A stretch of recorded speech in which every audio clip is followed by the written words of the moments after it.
மலேசியாவில் அடுத்து என்ன நடக்கலாம் அப்படின்னா, மல்லி ஒரு வழியாக ராஜரஞ்சிதை நம்பாமல் எப்படி இவங்களால விஜய்க்கு பிரச்சனை வரும் அப்படின்னு எதிர்பார்த்தாங்களோ, அதே மாதிரி ரஞ்சிதா போயிட்டு கோர்ட்டில் விஜய் மாமா தான் ரேணுகாவை மாடலும் தள்ளி விட்டு கொன்னாரு, இதை நான் என் 2 கண்ணால் பார்த்தேன் அப்படின்னு பெரிய ஒரு அதிர்ச்சி கொடுக்குறாங்க.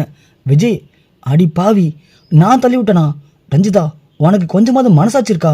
நான் போய் அதுவும் ரேணுகாவை தள்ளி விட்டேன், அதை நீ பார்த்துன்னு இப்படி கொஞ்சம் கூட வாய் குசாமல் போய் சொல்கிறியே, இது கொஞ்சமாவது அடுக்குமா? கடவுள் கூட அதை பொறுக்காது. நான் இப்படி உங்களுக்கு என்ன பாவம் பண்ணேன்? என் சொத்தெல்லாம் பிடுங்கிட்டீங்க, என்ன அம்போன்னு நடுத்தில் விட்டீங்க, அப்படியும் பரவாயில்ல போனால் போதுன்னு நான் பாட்டுக்கு என் பொழப்பை பார்த்துட்ருக்கேன். இப்போது என்னையும் என் குழந்தை பிரிக்கிறதுக்கு இப்படி அபாண்டமாக பழி போறியே, உனக்கு இது நல்லா இருக்கா? ஏன் ரஞ்சிதா அப்படி பண்ணுற? விஜய் கேட்ட உடனே, ரஞ்சிதா மாமா, நீங்கள் என்ன எப்படி மிரட்டினாலும் நான் உண்மையை சொல்லி தான் மாமா ஆகணும். நீங்கள் எதுக்காக அன்றைக்கி அப்படி பண்ணீங்கன்னு தெரியாது, ஆனால் நீங்கள் அப்படி பண்ணதை நானே பார்த்தேன் மாமா, உண்மையை நான் சொல்லி தானே ஆகணும். மேடம், இல்லை மேடம், இவங்க சொல்கிறத நம்பாதீங்க. நான் என் மனைவியை எதுவுமே பண்ணவே இல்லை, அவள் உடம்பு சரியாக தான் இருந்து போனான், இது எல்லாருக்குமே தெரியும். நான் ஏற்கனவே பல முறை இந்த கேஸில் வாதாடி ஜெயிச்சிருக்கேன், ஆனால் இந்த முறை எனக்கு எதிராக வேணும்னு சதி பண்ணுறாங்க. தயவு செஞ்சு என்னையும் என் பொண்ணை பிரிச்சாதீங்க மேடம். விஜய் கெஞ்சுறாரு. ஆனால் இங்கே ஜட்ஜம்மா ரஞ்சிதா சொன்ன சாட்சி வச்சு, இல்லைப்பா அவங்க உங்களுக்கு எதாவது சாட்சி சொல்லியிருக்காங்க, அதனால் எனக்கு வழி தரல, நான் கண்டிப்பாக உங்களுக்கு நீங்கள் பண்ண தண்டனை கொடுத்தாகணும், உங்களுக்கு நான் 10 வருஷம் கடுங்காவல் தண்டனை கொடுக்குறேன் அப்படின்னு ஜட்ஜம்மா தீர்ப்பை எழுதிடுறாங்க. விஜய் அப்படியே மனசொழிஞ்சு போயிடாரு. ஒரு பக்கம் மல்லி அதிர்ச்சி தாங்கலை. ராஜியை பார்த்து, ராஜி, ரஞ்சிதா எப்படி சொல்கிறா? மல்லி, இது கொஞ்சம் பொறுமையாது, இது கோர்ட், தேவையில்லாமல் கத்தி பிரச்சனை பண்ணாத, பண்ணால் உனக்கு தான் ஆபத்து, கொஞ்சம் அமைதியாரு. ராஜி சொல்கிறாங்க, மல்லியால் ஒன்றுமே பண்ண முடியல, இந்த ராஜி நம்ம நல்லாவே நம்ப வச்சு கழுத்து அறுத்துட்டா. நினச்சேன், அப்போவே நினச்சேன் இந்த ராஜேஸ்வரி இப்படி தான் பண்ணுவான்னு. எனக்கு எங்கே போச்சு புத்தி? நான் ஏன் அப்படி எல்லாத்தையும் நம்பினேன்? ஐயோ கடவுளே, எப்படியாவது விஜயை காப்பாற்றுங்க அப்படின்னு மல்லி மனசில் வேண்டிக்கிறாங்க. ரஞ்சிதா, ஒரு வழியாக சொல்லிட்டோம், இதுக்கப்புறம் மீதியை ராஜ்யமாக தான் பார்த்துக்கணும் அப்படின்னு ரஞ்சிதா சொல்கிறாங்க. இங்கே ஜட்ஜம்மா திருப்பி சொன்னோடனே அங்கே கதிரேசன் லாயர், மேடம், அதை விட முக்கியமான விஷயம், இவர் ஒரு கொலைகாரன் அப்படிங்கிறது இப்போ உறுதியாயிடுச்சு. இந்த நேரத்தில் அவருடைய குழந்தை வெண்பா இவர் கூட வளர்ந்தாங்கன்னா கண்டிப்பாக அந்த குழந்தையும் தப்பான வழியில் போகிறதுக்கு வாய்ப்பு இருக்குது. அதனால் வெண்பாவை அவங்களுடைய தாத்தாட்ட ஒப்படைக்கணும்னு சொல்லி நீங்கள் தீர்ப்பு வழங்கணும் அப்படின்னு சொல்ல, சரிதான், இவர் ஒரு குற்றவாளி அப்படிங்கும்போது இவர் முன்னாடி குழந்தை வளருது நல்லது இல்லை, அந்த சூழ்நிலை மோசமாக அமையும். அதனால் விஜயுடைய குழந்தை வெண்பாவை அவங்க தாத்தா கதிரேசன் ஒப்படைக்க சொல்லி நான் ஆர்டர் போகிறேன் அப்படின்னு ஜட்ஜமாக சொல்லிடுறாங்க. வெளியே போனதும் வெண்பா டாடா டாடான்னு கத்துறாங்க. ஆனால் நிஷாவும் நம்ம கதிரேசன் வந்து, வா வெண்பா, இதுக்கப்புறம் உனக்கு கிடையாது, அவன் உங்கள் அம்மாவை கொலை பண்ண கொலைக்காரன், அவன் நல்லா ஏமாத்திருக்கான், இதுக்கப்புறம் நீ தாத்தாவோட தான் இருக்க போகிற, வாமா அப்படின்னு கதிரேசன் வெண்பா இழுத்துட்டு போகிறாரு. மல்லி இங்கே முக்க பார்த்துட்ருக்காங்க.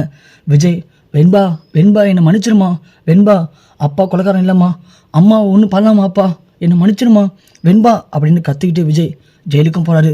மல்லி நடுப்புற நின்று ஒரு பக்கம் விஜய் கத்திட்டு போகிறதையும் இன்னொரு பக்கம் வெண்பா கதறதையும் பார்க்குறாங்க. உடனே மல்லி முடிவு பண்ணுறாங்க, இதுக்கெல்லாம் காரணம் யார்? அந்த ராஜேஸ்வரியும் ரஞ்சிதாவும், அவங்கள சும்மா விடக்கூடாது அப்படின்னு மல்லி முடிவு பண்ணுறாங்க.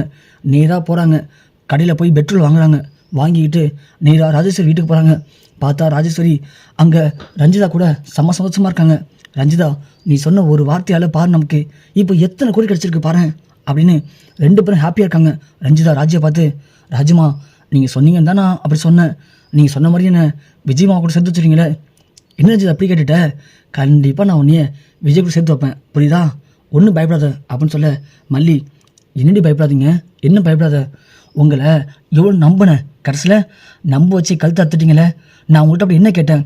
நான் வேணாலும் விஜய் விட்டு பிரிஞ்சு போகிறேன், ஆனால் வெண்பாவையும் விஜயும் பிரிச்சுடாதீங்கன்னு உங்கள்கிட்ட எவ்வளோ சொன்னேன், ஆனால் எதையுமே கேட்காம இப்படி அநியாயம் பண்ணிட்டீங்களே, துரோகம் பண்ணிட்டீங்களே, இதுக்கு மேலே நீங்களாம் உயிரோக்கத்துக்கு லாய்க்கே இல்லை, சாவுங்கடி அப்படின்னு கையில் வச்சுக்க டீசல் தூக்கி ராஜி மேலேயும் ரஞ்சிதா மேலேயும் ஊற்றுறாங்க. மல்லி ஊற்றிட்டு தீப்பெட்டி எடுத்து கொளுத்துறாங்க. ரஞ்சிதா, ஐயோ மல்லி, வேணாம் மல்லி, என்னை விட்டுரு மல்லி, எல்லாமே ராஜ்யம் தான் பண்ணாங்க, என்னை விட்டுரு மல்லின்னு அழுகுறாங்க. ராஜு உடனே, ரஞ்சிதா என்னாச்சு உனக்கு, என்னாச்சு அப்படின்னு கேட்க, பார்த்தா ரஞ்சிதா கனவு கண்டிருக்காங்க. நாம் மட்டும் போய் சொன்னோம்னா கண்டிப்பாக அந்த மல்லி நம்மளை உயிரோடு வச்சு கொளுத்தினாலும் கொளுத்திடுவா, அதனால் நாம் என்ன பண்ணுறது இப்படின்னு ரஞ்சிதா பயந்து போயிருக்காங்க. அப்போ தான் இங்கே ரஞ்சிதாவை கூப்பிட்றாங்க. ரஞ்சிதா வராங்க, தயங்கி நிற்கிறாங்க. அப்போது ஜட்ஜம்மா, சொல்லுமா அப்படின்னு சொல்ல, என்ன சொல்கிறது அப்படின்னு ரஞ்சிதா யோசிச்சுட்டு, வேணாம், நான் மட்டும் இப்போ விஜய் மாமாக்கு எதிராக சாட்சி சொன்னோம்னா விஜய் மாமா ஜெயிலுக்கு போயிடுவார், அந்த மல்லி நம்மளை என்ன பண்ணிடுவான்னு சொல்லிட்டு அப்படியே திரு முடிக்கிறாங்க. இங்கே லாயர் அம்மாவும், சொல்லுமா விஜய் வந்து அவங்க மனைவியை கொண்டதை நீங்கள் பார்த்தீங்களா அப்படின்னு கேட்க, இல்லைங்க நான் பார்க்கல அப்படின்னு ரஞ்சிதா ஒரு வாரம் சொல்கிறாங்க.